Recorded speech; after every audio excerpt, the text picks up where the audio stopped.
How do you feel when you find out that the person you trusted the most is cheating on you? When your perfect life suddenly falls apart? I never thought I would find myself in this situation. But one day I saw something I wasn't supposed to see. And it changed me forever. Sometimes life seems so right and calm that you can't even imagine how everything can change in one day. Our relationship with Alia was exactly like that, as if from a book about perfect love. We met in a coffee shop near my office. Alia was always so stylish, confident, with a mysterious smile that immediately attracted attention. I hesitated for a long time before approaching her. But one morning I decided to take a chance. "Do you get a cinnamon latte here every day?" I asked her as she stood in line. She looked at me and laughed. "Yes, it's my weakness. Do you also like to repeat yourself with a black Americano?" This conversation was the beginning of something special. We started seeing each other more often. Morning coffees turned into walks after work, then dinners, and later we couldn't imagine our lives without each other. Alia was exactly the person I imagined next to me. She had a subtle sense of humor, knew how to support in difficult moments, and there was always a light in her eyes. She was not just a girl. She was my inspiration, my friend, my family. We started building our life together, moved to a small cozy apartment in the city center. Living together seemed so natural. We cooked dinners together, watched movies under the covers, planned trips. I thought that this is happiness. One day, after another perfect evening, I thought, maybe it's time to take the next step. I started choosing an engagement ring. I was overwhelmed by the anticipation of how happy she would be when I proposed to her. I couldn't even imagine that my perfect picture of happiness was hiding cracks that I simply didn't want to notice. When you're happy, you often don't notice the little things that signal problems. And when you do, you convince yourself that they're just coincidences. I did the same. But over time, these little things began to become too obvious. It all started with little things. Her phone was always on silent mode, although it hadn't been before. One day we were watching a movie and it vibrated. Alia quickly picked it up, looked at the screen for just a second and turned it off. "Who is it?" I asked, not giving it much importance. "Nothing important, just a work question," she answered, not even glancing in my direction. I didn't pay attention. I wanted to believe that this was a normal situation. But then there were even more such moments. She often stayed late at work, explaining this by deadlines. Her laptop was always closed, and when I got closer, she would sometimes change the subject of the conversation or close the tabs in her browser. I remember one time when she received a message while we were having dinner. Her face changed for a few seconds, a strange tension appeared on it. She didn't even respond to this message, she just quickly turned off the screen. "Did something happen?" I asked. No, everything is fine. Just work," she replied and immediately switched the conversation to another topic. At that moment, I had the first feeling that she was hiding something. But I told myself, don't be paranoid. She loves you and you know it. Trust is the foundation of a relationship. But what do you do when trust starts to waver? When do you notice that the person you love is perhaps not as open as before? One day I accidentally saw a message on her phone. It was from Ivan, the colleague. The text was simple: "Thank you for today. You are the best." I tried to stay calm. Maybe this is really a colleague? I thought. But something was bothering me. I asked her about this message. "Oh, it's just Ivan, he's working with us on a big project," she replied, smiling. Her voice sounded confident, but I noticed how she quickly put the phone in her pocket. "It's okay. I trust her," I told myself. But that was not true. My intuition screamed that something was wrong here. Then it got worse. She began to leave the house more often without explanation, saying that she needed time to herself. We used to always discuss our plans, but now she did it less and less. One evening I came home earlier than usual. The apartment was quiet, and only the sound of keys on her laptop indicated that Alia was working. I went into the kitchen and she quickly closed the laptop. "What are you doing?" I asked. "Oh, it's just work reports, nothing interesting," she replied, a little embarrassed. That night I couldn't sleep for a long time. All these moments were forming a picture that I didn't want to see. But now I understood, something was definitely wrong. Trust is something that is easy to lose but very difficult to regain. I could no longer ignore my suspicions. I needed the truth even if it could destroy everything I valued. I decided that I had to find evidence. It was not easy because I didn't want to act behind her back. But I had no choice. One day when she left her laptop open, I decided to take a look. I knew it was wrong, but I needed to find answers. In her correspondence, I found several messages from Ivan. They weren't very frank, but each one hinted at something more than just a working relationship. "Thank you for that wonderful evening. I'm so glad you're in my life. I hope we can do it again next week. My heart sank. Everything fell into place. It wasn't paranoia. My suspicions were true. We all have moments when we have to face the truth. It always hurts, but at the same time it allows us to see the situation for what it is. My moment came that night. I sat on the couch for a long time, holding my phone in my hands, looking at these messages. A storm of emotions was raging inside me: anger, disappointment, pain. My hands were shaking, and I didn't know if I could even talk to her without screaming. When she got home, I didn't say anything right away. I waited for her to undress, make herself some tea, and sit next to me. She looked calm, as if nothing had happened. "Alya, we need to talk," I said. Her face tensed a little, but she tried to look calm. "What happened?" I put my phone on the table with the messages open. Her eyes widened at first, then she quickly looked away. "What does this mean?" I asked. My voice was shaking, but I tried to control myself. She was silent for a few seconds, then quietly replied, "It's not what you think. It's just friendly messages. Ivan is my colleague, we often talk about work." Her words didn't convince me. I pointed to specific messages that clearly went beyond work communication. She began to get confused in her excuses. "Okay," she said finally. "I'll tell you the truth. Yes, I had an affair. But it meant nothing. It was just, I don't even know how it happened. I never wanted to betray you. It was a mistake." Her words hit me like hammer blows to my heart. My head spun and I could barely breathe. "A mistake? How could this be a mistake? You knew exactly what you were doing?" I replied, my voice loud and filled with anger rising inside me. She started crying, but her tears didn't stop me. I needed to know the whole truth, every detail. She admitted that their relationship started a few months ago. At first, it was just innocent conversations, but then it went too far. She kept repeating that it was a mistake, that she loved me, not him. But her words felt hollow, empty. "How could you? We had a life together, plans for the future," I said. She didn't answer. Tears streamed down her face, but I couldn't look at her anymore. The next few days felt like hell. I couldn't eat, sleep, or work. My head was filled with questions. Why did she do it? What did I do wrong? I tried to find answers, but there weren't any. The truth was simple: it was her choice, and there was nothing I could do about it. Alya tried to fix things.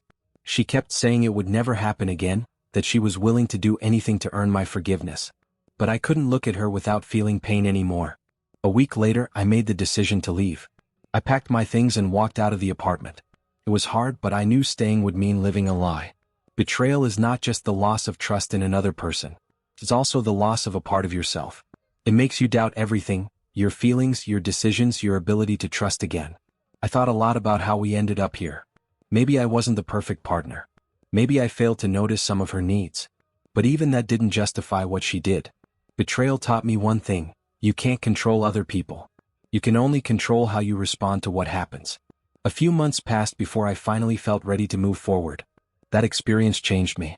I became more cautious in relationships, but I also realized how important it is not to keep pain bottled up inside. Alya reached out to me a few times after our breakup. She apologized and said she regretted everything. But I didn't respond. I knew that forgiveness wasn't about going back to the past, it was about letting go of the pain and moving on. Maybe you've also had moments in your life when you lost trust in someone. How did you cope with it? Share your story in the comments. Your words could help others find their own answers. When someone betrays you, the first thing you feel is shock. But after the shock comes anger, anger at the other person, anger at yourself, and even anger at life itself. For me, this stage was the hardest. After leaving our apartment, I moved into a rented one-bedroom flat.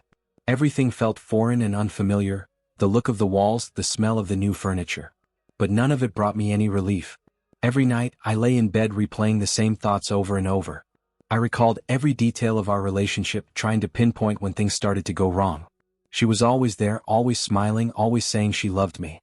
How could that have been a lie? Anger became my constant companion.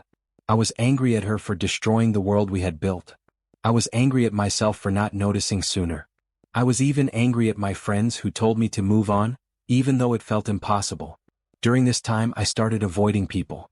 Every conversation reminded me of Alya, of her betrayal, of what I no longer had.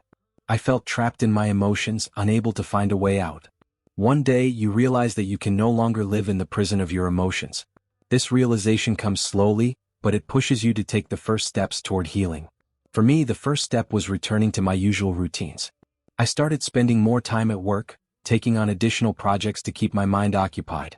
It wasn't an easy decision, but it helped me distract myself, even if just a little. Next, I started going to the gym. It wasn't just a way to release my anger but also a chance to regain control over my body and my life. Each workout reminded me that I could be stronger than I ever thought. I also began reconnecting with friends. At first, it was difficult. I didn't want to face their sympathetic looks. But over time, I realized their support was honest and genuine, and it played a crucial role in helping me move forward. Betrayal is not just pain. It's an opportunity to understand who you truly are. And although it's far from easy, this path leads you to a new understanding of yourself. After several months of working on myself, I started noticing changes. I no longer woke up with a heavy heart. I no longer thought about Alia every minute. My anger gradually faded, making room for new thoughts. I began revisiting the things that had always brought me joy: reading, traveling, and music. I picked up my guitar, which I hadn't touched in years, and started playing again. These small things helped me find a sense of harmony. I also started writing. At first, it was just simple notes describing my feelings. But over time, those notes turned into stories. My pain found its reflection in words, and it became my therapy. Forgiveness isn't something you do for someone else. It's something you do for yourself to free yourself from the burden you carry inside. One day, I unexpectedly ran into Alia in the city. She was standing at a crosswalk waiting for the light to change. Our eyes met, and I could see that she looked just as unsettled as I felt. "Hi," I said. We only talked for a few minutes. She apologized again and said she regretted everything that had happened. I couldn't tell if her words were sincere, but for the first time, I realized that brief conversation was important for me. I understood that I could move on without the weight of the past holding me down. The past doesn't define us. It teaches us. And while betrayal left scars, it also gave me a new beginning. A year after our breakup, I met someone new. It was a completely different story. No rushing, no illusions, just the two of us building something real together. I came to understand that trust is something that can be rebuilt if you're willing to work on yourself and stay open to new possibilities. Betrayal is not the end. It's just a part of the journey we go through to become stronger. If you're going through something similar right now, remember, you're not alone. And you will overcome this. Share your story in the comments. Your words might help someone else find their own answers. Even when you think it's all behind you, the past sometimes returns. It appears unexpectedly, in dreams, in familiar places, in random words. And then you realize you haven't yet finished your internal battle. After that chance encounter with Alia, I started noticing how memories of our relationship began to fill my mind again. Not so much the pain, but rather a longing for what could have been. I thought about our shared moments, those evenings when we laughed and planned for the future. One day, I decided to return to the cafe where we first met. I sat at the same table, watching the people passing by, realizing that I was unconsciously looking for her in the crowd. But it wasn't out of longing for her, it was an attempt to finally let go of the past. When you leave behind what once broke you, it creates space for something new. But that space must be filled with the right things to avoid repeating the mistakes of the past.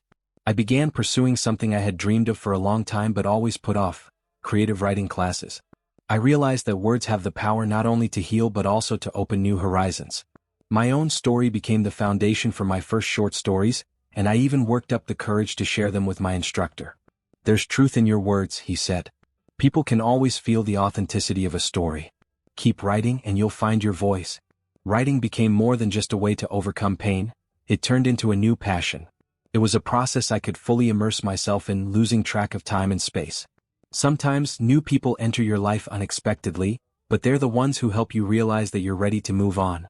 At one of the writers' meetups, I met Anna. She was an editor who helped authors discover their unique style. Her confidence and warmth immediately caught my attention. We started talking about books, art, and life. Anna was completely different from Alia. She didn't try to be perfect. Her authenticity and honesty struck a chord with me. I felt like I could be myself around her. No masks, no fears. Our conversation stretched on for hours. At first, it was just friendship, but gradually, a closeness developed between us that I hadn't felt in a long time. After betrayal, you think you'll never be able to trust again. But if someone is patient enough, you'll start rebuilding yourself step by step. With Anna, I was able to feel for the first time that trust is not just words, it's actions. She was always honest, even about the smallest things. That gave me the confidence to believe I could trust again. I shared my story with her. I told her about Alia, about how betrayal had broken me. Anna didn't interrupt or try to offer advice. She just listened, and that was exactly what I needed. Your past doesn't define you, she said. It only makes you stronger. My life didn't become perfect, but it became real. And that was more important than any illusion. Anna and I started building a life together, but this time I approached the relationship differently. I didn't strive for perfection or try to control every aspect. I was simply myself and accepted her for who she was. We supported each other in everything. She helped me with my writing and I encouraged her in her work. Our relationship was a partnership, where both of us were willing to listen and understand each other. Forgiveness is not always reconciliation with another person. Sometimes it's reconciliation with yourself. I realized I had forgiven Alia, not because she deserved it but because I needed it. I no longer wanted to carry that weight. I silently thanked her for the lesson she had taught me. Her betrayal helped me understand the importance of building a life on honesty and trust. We all make mistakes. Some are painful, some are destructive. But every mistake is an opportunity to change yourself. If you're going through a difficult time right now, know that this isn't the end. It's the beginning of a new chapter in your life. Maybe you'll never completely forget the pain. It becomes a part of you, a reminder of what you've been through and what you've learned. But you can learn to live with it, turning that pain into strength. Even as I started a new life, the past would occasionally resurface. It wasn't just memories of Alia but also lingering questions for myself. Did I do everything right? Could I have acted differently? One day I ran into a mutual acquaintance and learned that Alia had changed too. She left her job, moved to another city and was trying to start over. It made me reflect on how the betrayal had affected not just me but her as well. I realized that we were both victims of our choices. I was a victim of her betrayal and she was a victim of her own decisions. And while I no longer held resentment, I understood that this was a lesson we both had to learn. Every pain is an opportunity to look within yourself and discover what you hadn't noticed before. One evening I sat in my new home, flipping through old photo albums. I found pictures from the time when Alia and I were together. I looked at myself, happy, naive, confident that everything would be perfect. But now I saw more. I saw a person who didn't know how to listen. I saw someone who sometimes gave more attention to work than to the relationship. It was painful but it was important, to acknowledge my own shortcomings. A thought overwhelmed me: betrayal doesn't happen out of nowhere. It's a symptom of problems that have been building up for years. And while I didn't justify her actions, I understood that I wasn't flawless either. True forgiveness is not words. It's a process that takes place in your heart. I wrote Alia a letter. Not to rekindle our relationship, but to close that chapter of my life. I thanked her for the happy moments we shared and told her that I no longer held any resentment. After sending the letter, I felt a weight lift off my shoulders. It wasn't a step toward her, but a step toward myself. I no longer wanted to be a prisoner of the past. When you go through betrayal, you'll never be the same as before. But that doesn't mean you'll be weaker. It means you'll grow. 2 years passed since the breakup. I published my first book, a collection of stories inspired by my experiences. It received positive reviews and I was even invited to speak at a literary event. During my talk I said, "Life isn't about avoiding pain. It's about learning to go through it and becoming stronger. Betrayal, loss, disappointment, they're all part of our journey. And it's these moments that shape us. The most important thing is to keep moving forward, even when it feels like the end." I looked at the people in the audience and saw myself in their eyes, broken but filled with hope. After the event, a woman approached me and said, "Your story helped me. I've also been through betrayal, and your words gave me the strength to move on." At that moment, I realized my pain hadn't been in vain. It had become a source of strength, not only for me but for others as well. Life will never be perfect, but it will be real if you allow yourself to feel, love, lose, and start anew. If you're going through pain right now, remember, you're not alone. This story is mine, but it could also be yours. Share your thoughts in the comments. Your experience might become a source of support for someone else. And remember, you're stronger than you think.